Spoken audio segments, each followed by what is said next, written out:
Across all history, the truly strong remain shrouded deep in darkness, hidden from society. They carefully erase all traces of their existence, so that when later generations look back on history, it is as if they were never there. But sometimes, even the most perfect plans to erase one's tracks leave unexpected loose ends. This tome was one of those loose ends, left behind in charred ruins. What secrets lie within?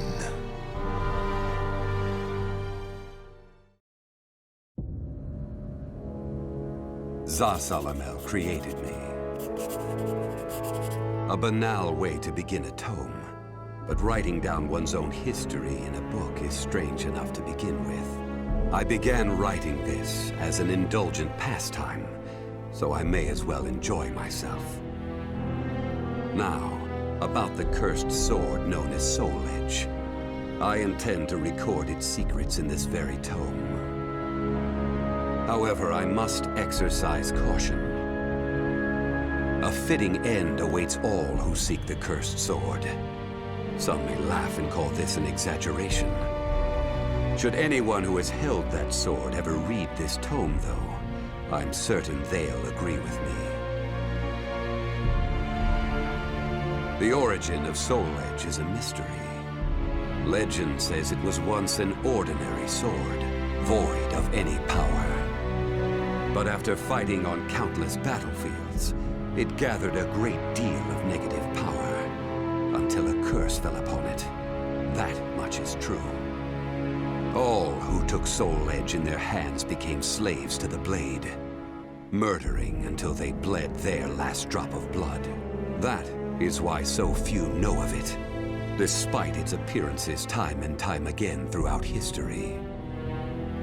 Until, that is, an age-long past, when there appeared a man with a mind powerful enough to resist the sword's control. He was known as the Hero King.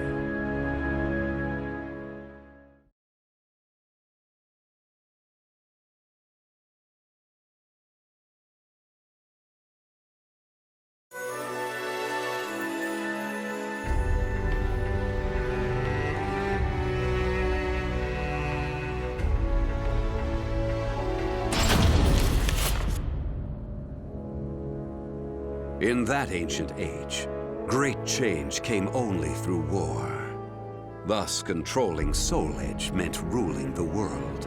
The Hero King, being the man he was, one could say it was inevitable that he would bring peace to this warring world.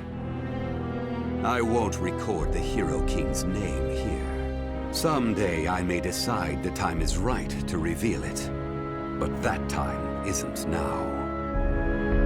It is said the Hero King lost Soul Edge due to his jealous son. After the Hero King killed his son, the spirit sword Soul Calibur was born from the remnants of the cursed sword.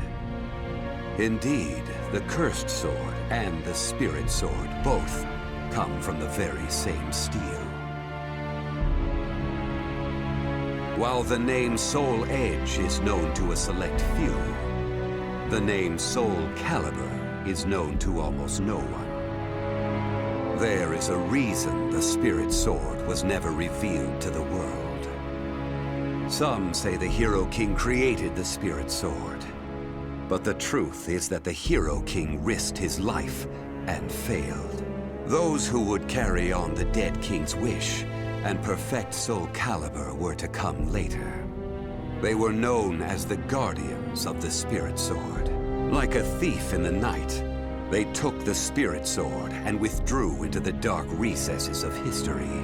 They told others of the Hero King's Spirit Sword, and that they were going into hiding to both prevent Soul Calibur from being used for evil, and to prepare for the threat of Soul Edge.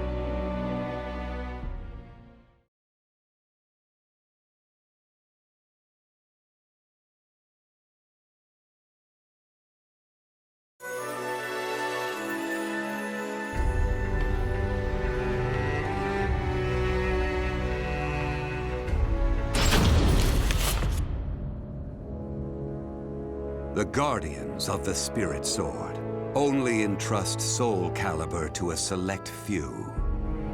One recent example was a king from medieval Europe.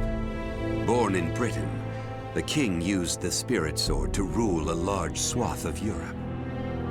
I'm skeptical as to whether the king ever truly existed, but assuming the tales are true, he was somehow connected with the Guardians of the Spirit Sword, from whom he received the blade. Also, it would be reasonable to assume the king fought with the one who possessed the cursed sword and won. After the king's death, though, no one knows what happened to the Spirit Sword. Perhaps we should assume it eventually found its way back to the Guardians of the Spirit Sword. But it should be noted that their power had dwindled greatly by that time. At the same time, there were those who awaited the second coming of the king. On the eve of the king's passing, a loyal knight set forth to find the Spirit Sword and restore the crown. That was the start of the secret society known as the Aval Organization. They hid themselves well for a considerably long period of time. Not even I learned of their inner workings until quite recently. Sworn to the late king, the Aval Organization sought the Spirit Sword and secretly assassinated all whom they deemed outsiders, those who were aligned with the cursed sword or did harm to humankind.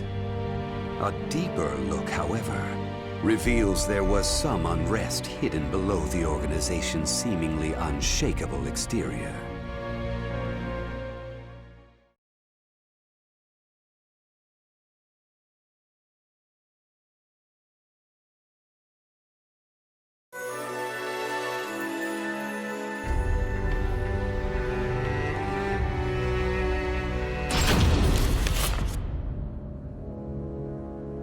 After slumbering in the shadows of history, Soul Edge was awakened by the pirate Cervantes de Leon. Cervantes attacked the ship of one who had won Soul Edge at an auction. He stole the cursed sword and became its puppet. Soul Edge changes its form depending on its wielder. When Cervantes took up the cursed sword, it transformed into two blades.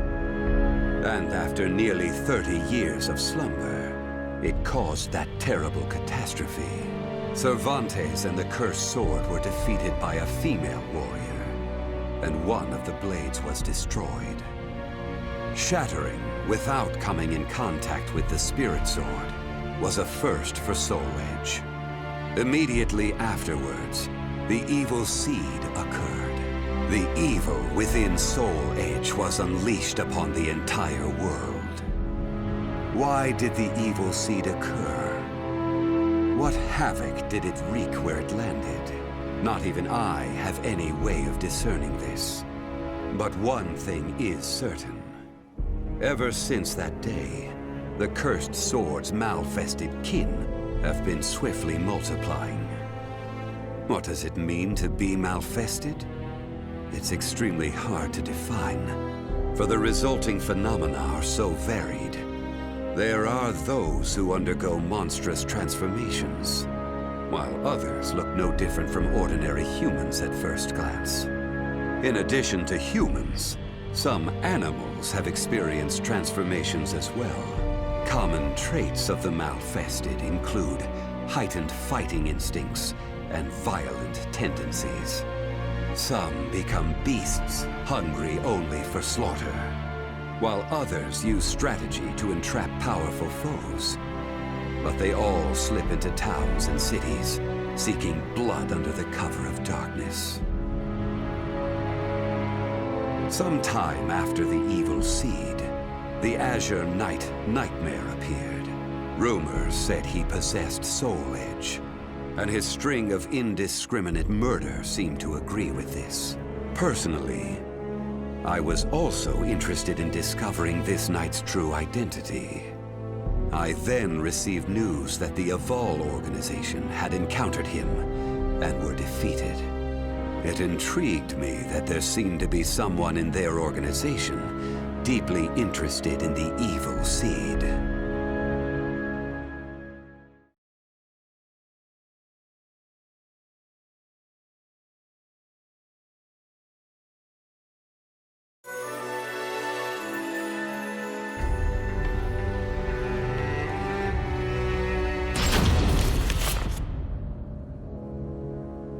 While Soul Edge has appeared constantly throughout history, Soul Calibur's whereabouts are still shrouded in mystery.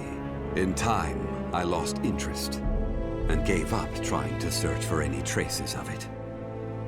But after resuming my search later, I found that it had been taken to a temple in the east at some point. With it were taken a staff able to absorb all manner of energy, and a mirror capable of purifying evil. These sacred treasures were used to create Soul Calibur and amplify its power. No one knows what had happened to the Guardians of the Spirit Sword, but they must have met with ruin, losing the Spirit Sword and their other treasures. As for the temple, it later became Ling Sheng Su, a famous martial arts dojo that worshipped the Spirit Sword and the other weapons as the three sacred treasures. But now the Spirit Sword is no longer there.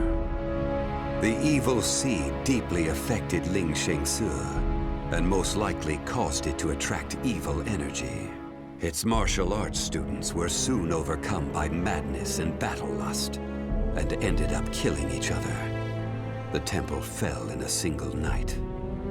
Therefore, no one knows what happened to the Spirit Sword.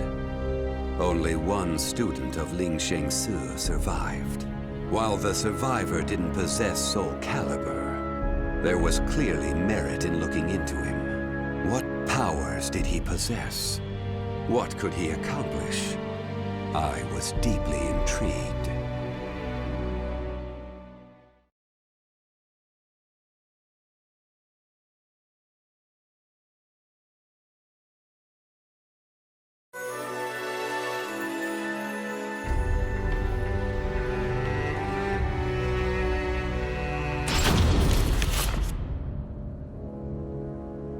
I only started writing this tome as a pastime, but in order to give it a clear perspective, I must reveal my identity. I was once one of the Guardians of the Spirit Sword.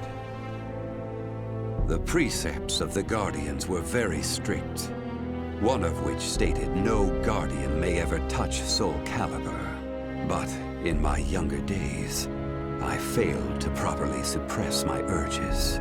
When the others discovered my designs, they broke my arms and banished me. Amid my despair, I searched for a way to survive. What I discovered was the art of reincarnation. After a long period of training, I mastered the secrets contained within this lost wisdom. I reincarnated myself over and over again, and became an entity that could transcend generations.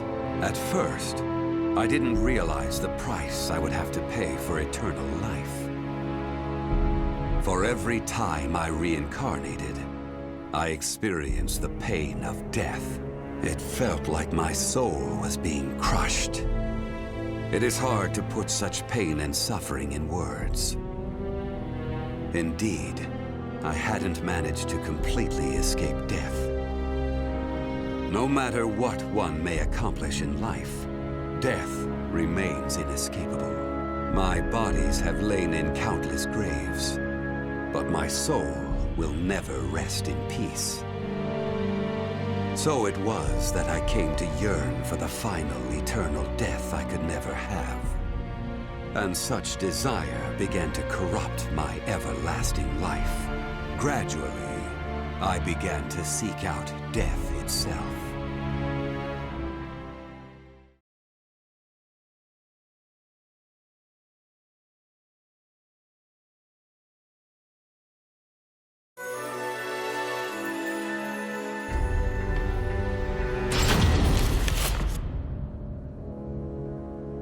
That was 1,000 years ago.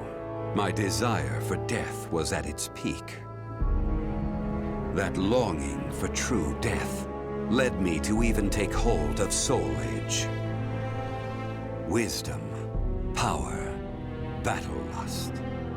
In those days, I felt I could do anything. But when it was over, I was forced to confront just how prideful I had been. As a puppet of the cursed sword, I kept fighting to my last breath. And for what? I fought in an age of endless war that spanned the world, all to establish a certain dynasty. That is all I'll say on the matter. I've lived as every type of person. Old, young, man, woman. But I've never felt as much joy as when I wielded that power. However, not even the cursed sword could free me from the chains of samsara.